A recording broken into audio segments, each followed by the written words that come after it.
have joining us right now are Reverend George Gilbert Jr.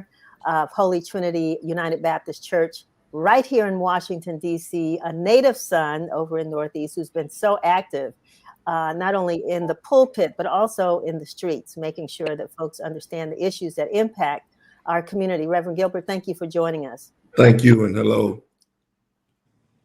And also happy to bring the Honorable Reverend Dr. David Peoples, who's the senior pastor of Jabez Missionary Baptist Church in Lexington, Kentucky, and now PNBC's new president. Reverend Peoples, thank you so very much for joining us.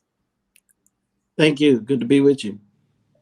So last year, PNBC, well, first of all, I want you to give us some history because, you know, a lot of folks know that this was one of the organizations that Dr. King was a founder of. And also, this is your 60th anniversary. And last year, sadly, the organization suffered the untimely death of your past president, Reverend Timothy Stewart.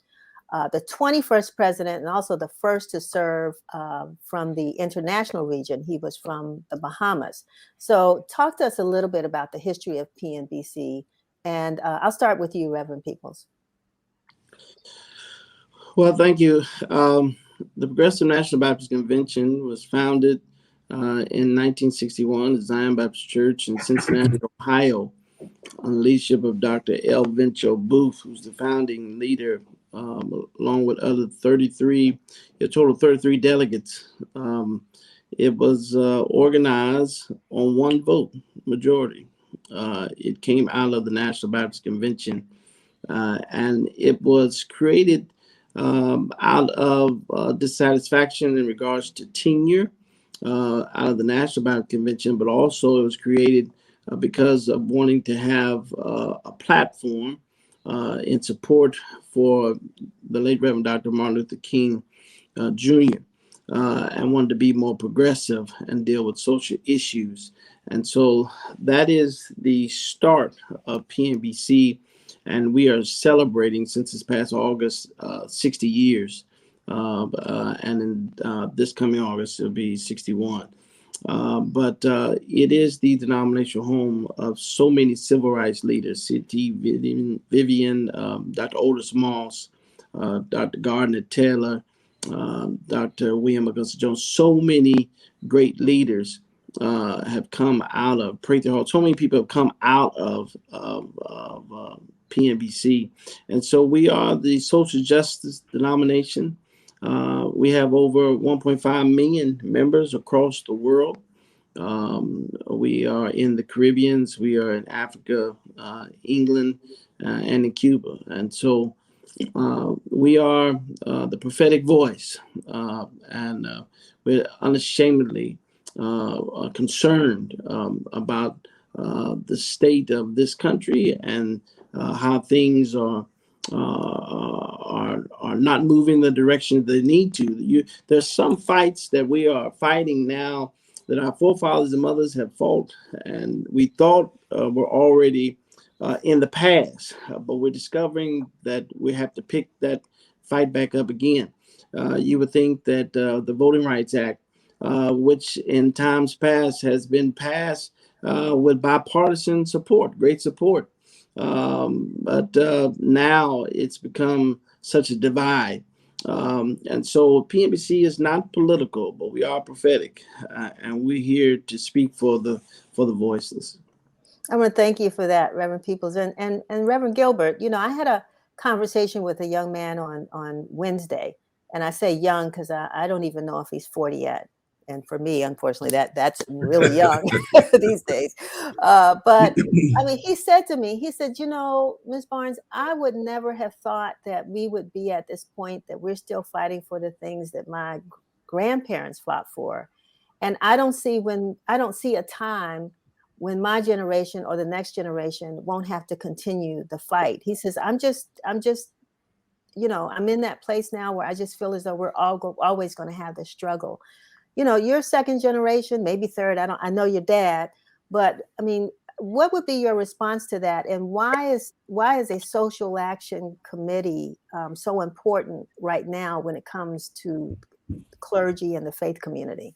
Yes. First, I want to thank you for the opportunity to be here. But to answer your question, I think that we have to understand that the Black church and a social justice commission is formed to raise the moral consciousness of a historical sick society that we live in. It needs a cure, and we have to denounce this systematic system of racism through its laws and through the country's actions. We like to say that the Black church, through the history and through the lives of descendants of slaves, are the authentic uh, representation of Jesus Christ. If you look at where we've come and how we've handled the atrocities that have gone against us and how we have survived and in some instances still conquered, we are an authentic representation of the Bible, representation of Jesus and his love and forgiveness. And so where would this country be without that spirit that we bring to the table? Where would this country be without the love and the forgiveness, not the forgetfulness, but the forgiveness of where and what we bring to the table? And so I would say to that young man that it is Black people who makes the difference between love and hate. Interesting. And so now, I mean, you have PNBC has a legacy of social action and social engagement. I mean, and Reverend Peoples, you made that really clear, with so many who have been a part of this organization who are no longer with us too. That's the other sad thing. We've lost a lot of those leaders over the last 10 years or more. And so you have a social action agenda. I know we have an event coming up on Monday, but can you talk to me about currently what the social action agenda is for PNBC? Well, it's really important to continue to speak up and to stand up and to continue to showcase and highlight the inequities that are taking place across this country. You know, PNBC is in the process now trying to register at least 500,000 people. We are going around the country trying to educate and inform people what are the current laws in regards to voting all across this country. We've seen, like with SB1 and others, this peeling back, trying to make it harder for people to vote. And so as we push those who are in political power and congressional leadership, as we push them to do the right thing and to make it easier and for ones to vote, we had to educate because laws have been passed across the country in the states. And so we see this sweeping across the country where these states have felt empowered, made up things. There's no proof of any real voting fraud or anything like that but there is a strategic plan to do everything possible to make sure that there's a suppression of voters, in particular Black and brown voters, and those who don't have the resources. Just in Texas, we see with the SB1, we see where about 30% of voters who normally have voted for years have had no problems. So about 30% of the ballots were rejected because people did not fill it out correctly or there was some new instructions. And so we had to educate people, let people know what are the laws. There's so many issues that we constantly are on the wall looking at, and it's a shame, as you stated in the previous question, it's a shame that we have to continue to go over this over and over again.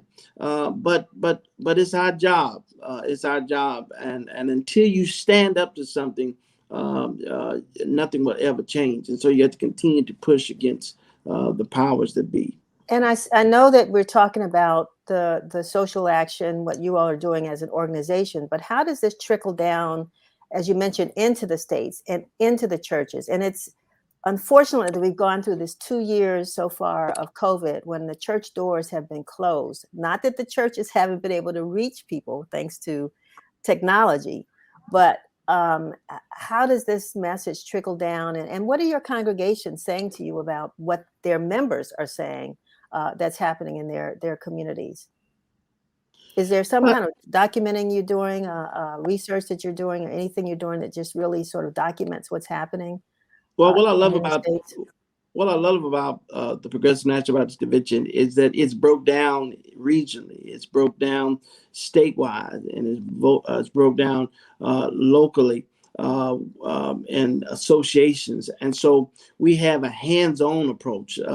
As big as of a convention it is, we're so much of a family, and that we identify with our leaders from the local and the grassroots that inform us of what's going on across this country. You noted, as I stated, talked about historical figures, whether it be Dr. Martin Luther King, whether it be our president that just recently passed away, Dr. Timothy Stewart.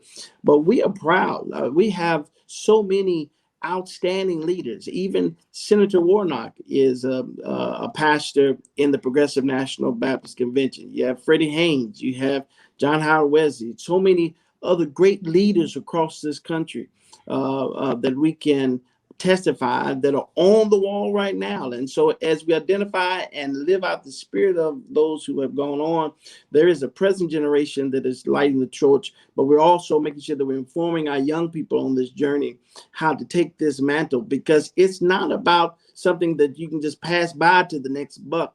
To the next generation. We have to get them engaged, and that's what we're doing now. And even when we go to Washington on Monday, they'll be a part of this journey. So Reverend Gilbert, tell us what's going to happen in DC on Monday, March the 21st, this Monday, from 12:30 to 3:30. So we're gathering to speak truth.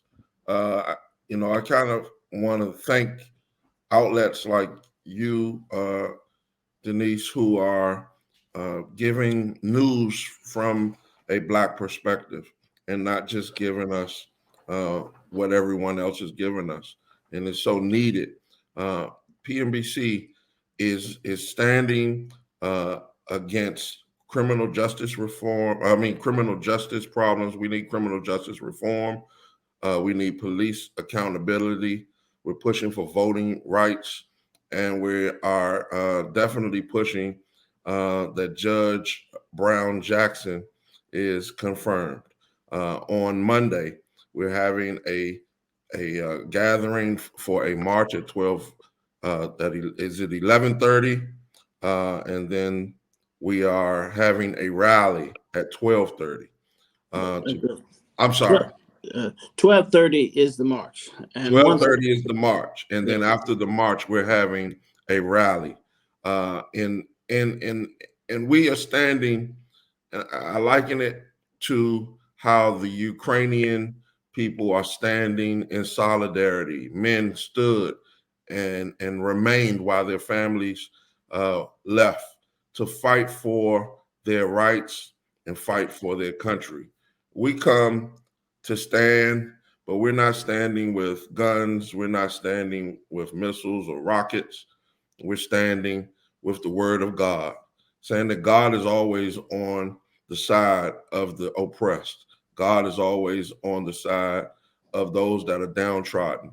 So we stand in solidarity on the battlefield, right there at the Capitol, demanding. We're no longer asking, we're demanding that this country do right by its people who built this country, the descendants of former slaves.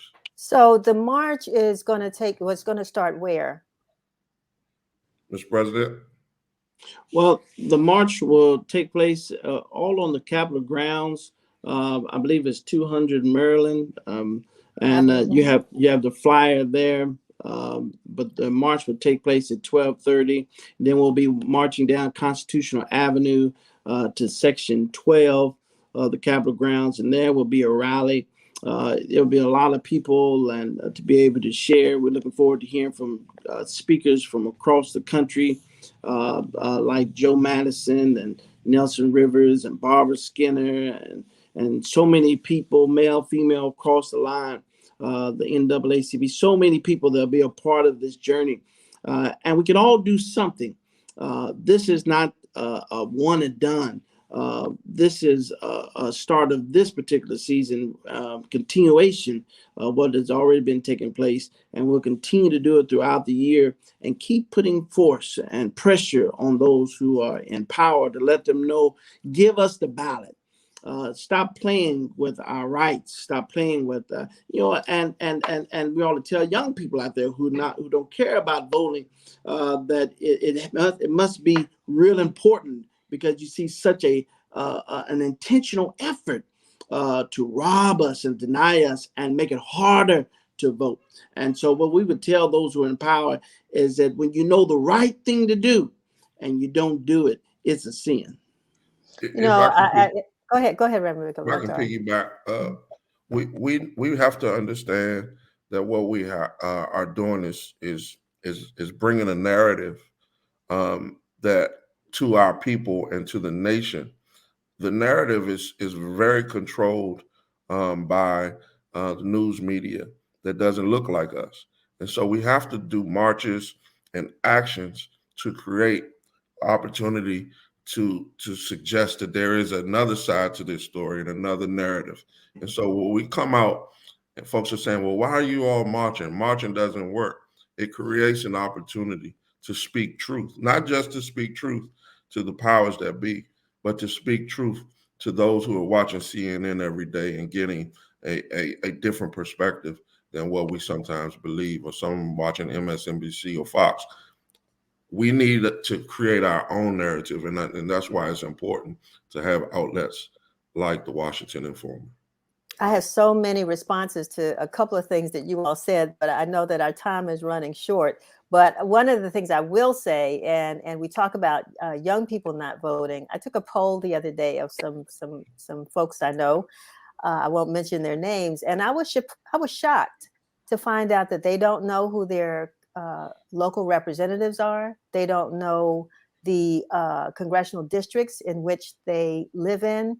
And I asked a series of questions and found out what made me conclude that they're not voting. And these are not young people. So I think, one of the things we need to be clear on, and I'm now moving into guest as opposed to host, but, just making sure that we don't ostracize young people to say you all aren't. We've got a very active group of young folks, I think, out there that understand the mission. It's those of us who have not, never, walked away, that we need to kind of get back into the fold and say, you got to get involved. It showed up in the census, it's showing up in voting, and in a lot of different places. I also say that on Monday, it's going to be live down at the Capitol, because I understand there are several women's groups that are coming to the Supreme Court to support the nomination of Judge Brown. So it's going to be, I hope, a great day, I think, for action in Washington, D.C. on behalf of Black folks and Black issues. If people want to know more about the march, how they can participate, where would they go, or who would they call?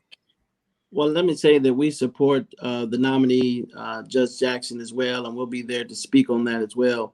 It's important to have a different lens in regards to justice and how it affects the community. But you can go to Progressive National Baptist Convention's website. You can go to our Facebook or any other one of our platforms. You can go to PNBC's website and find out more information in regards to the events that are going on Monday and throughout the rest of the year. We want Can you give me that website again? It's PNBC. PNBC. You pull it back up, Progressive National Baptist Convention. If you click on it, and you just go to our website, and there you'll find more information. And then also, if you're on Facebook, you can find the Progressive National Baptist Convention as well. That's pnbc.org. Thank you so much, Reverend Gilbert, and thank you, Reverend Peoples. I want you both to know that you have a home here at WIN TV. If there's anything we can do, to make sure we help to amplify the message and the work of your organization, feel free to reach out, and we will be there on Monday. The Washington Informer will be there on Monday to cover the march and the press conference and the rally. So thank you so very much for joining us. Thank you for the invitation. Take care now. All right, you too, both of you.